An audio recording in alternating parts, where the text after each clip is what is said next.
अस्सलाम वालेकुम बच्चों। आज मैं एक नया टॉपिक लेके आई हूँ। वो टॉपिक है ग़ज़वा तबूक। ग़ज़वा तबूक को बुक्स के अलावा मैंने तारीख़ मोहम्मद सल्लल्लाहु अलैहि वसल्लम की बुक है, उसमें से इसकी डिटेल्स ली हैं ताकि मैं आपको इसकी असल वजूहात और इसकी कामयाबी और इसके वाक़यात आपको बता सकूँ। तो तबूक मदीना और दमिश्क के वस्त में 14 मंजिल यानी तकरीबन 200 मील के फासले पर वाक़िया है।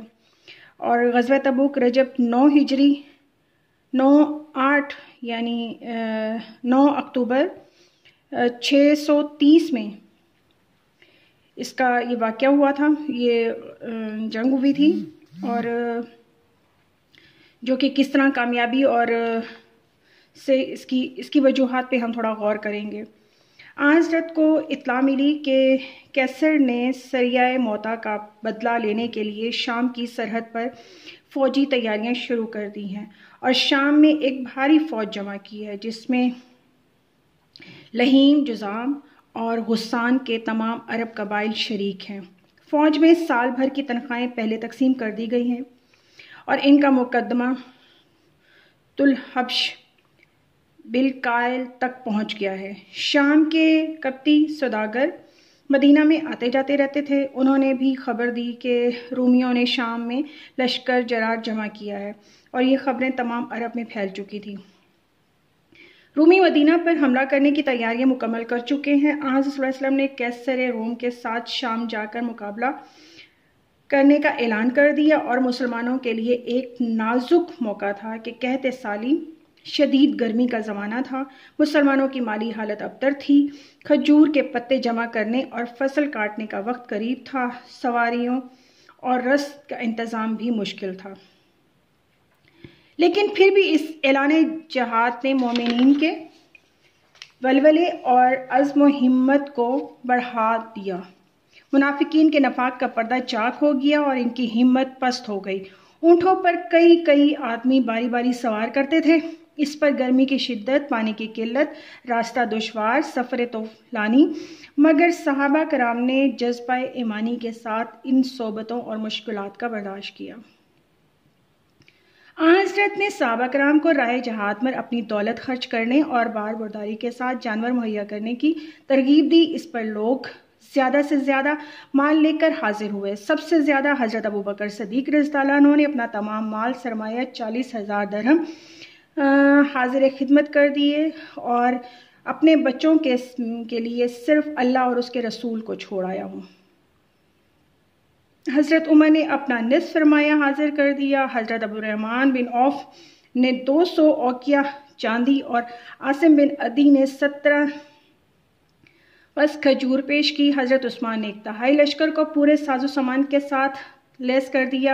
इब्ने हशाम के मुताबिक हज़रत ने मदीना पर मोहम्मद बिन मुसलमा अंसारी को अपना जानशीन मुकर्रर फरमाया और हज़रत अली को अपने अहल वयाल के पास छोड़ा और उनके साथ क़याम की हदायत फरमाई। ग़ज़वा तबूक के वाक़यात। तबूक पहुंचकर मालूम हुआ कि कैसर मदीना में नहीं आ रहा, बल्कि उसने तो अपनी तैयारियां भी मुकम्मल नहीं की थी।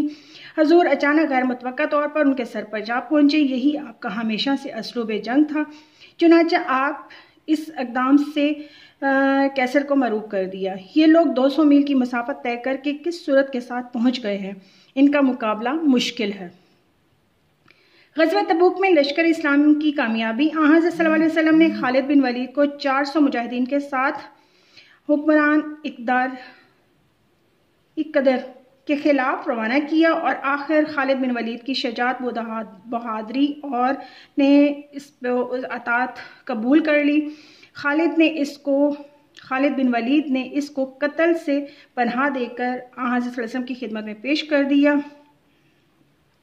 अकीदर शाह क्या था, हजूर की खिदमत में हाजिर हुआ और उसने 2000 ऊँट, 800 दीगर जानवर और 400 ज़रीन और 400 नेज़े पेश किए और अतात कबूल कर ली और ये हदिया पेश किया जज्बा पर कि सुलह हो गई।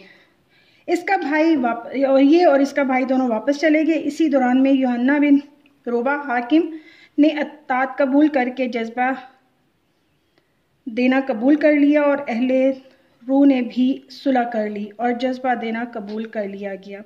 مسلمان تبوک کے علاقے میں 20 دن کے قریب ٹھہرے اور رومی لشکر نہ آیا۔ دوران شمالی حدود میں معاہدات کر کے ان علاقوں پر اپنا اقتدار قائم کر لیا۔ چنانچہ اس اجتماعی اعصابی اور نفسیاتی جنگ میں مسلمان فتح یاب ہو کر واپس مدینہ آئے۔ یہ آن حضرت صلی اللہ علیہ وسلم کا آخری غزوہ تھا۔ اس طرح مسلمانوں نے اللہ کے بھروسے اور آن حضرت صلی اللہ علیہ وسلم کے حکم کی تعمیل کرتے ہوئے 30,000 مجاہدین کا لشکر جرا، جس میں 10,000 گھوڑ سوار بھی تھے۔ رجب 9 سن میں خشک ریگستانی میدانوں کو عبور کرتا اور تبوک کے مقام پر جا پہنچا، مگر تائیدان ایزی کے رومی لشکر تاب صفا و مت نہ لاتے ہوئے میدان جنگ میں نہ آیا اور مسلمان قریباً 20 دن وہاں قیام اور دشمن کے انتظار کے بعد کامیاب کامران مدینہ واپس آئے۔ اس سے مسلمانوں کے رعب اور دبدبہ عزم و وقار زبردست اضافہ ہوا، انہیں اخلاقی فتح حاصل ہوئی۔ حضرت کی جنگ بصیرت، صحابہ کی اطاعت، اسلامی ہدایات اور عزم و استقلال سے عمل کے ذریعے اسلامی اقدار عرب رومی سلطنت کی سرحد تک پہنچ گیا۔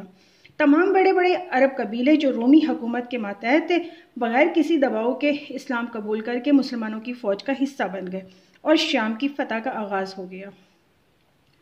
چونکہ اسلام صرف عربوں ہی کا نہیں تھا بلکہ تمام بنی نوع انسان کے لیے تھا، لہٰذا لازم تھا کہ اس کی دعوت و تبلیغ کی آزادی نہ صرف بلا عرب میں بلکہ ہر جگہ اور ہر مقام پر حاصل ہو اور قائم کی جائے۔ اس لیے جرار نے عرب کے بعد ضروری تھا کہ عرب کے باہر اس کا پیغام اور تعلیم کو پھیلایا جائے، اور ادھر اسلام کا عروج و کمال دیکھ کر بہت سے عرب قبائل جو رومیوں کے باج گزار اور متی تھے، ان سے دامن چھڑا کر اسلام کے حلقہ میں با-رضا رغبت داخل ہونے لگے۔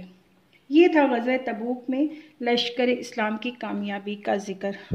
مجھے یقین ہے آپ کو اچھا لگا ہوگا اور آپ کو یہ کہانی بہت فائدہ دے گی۔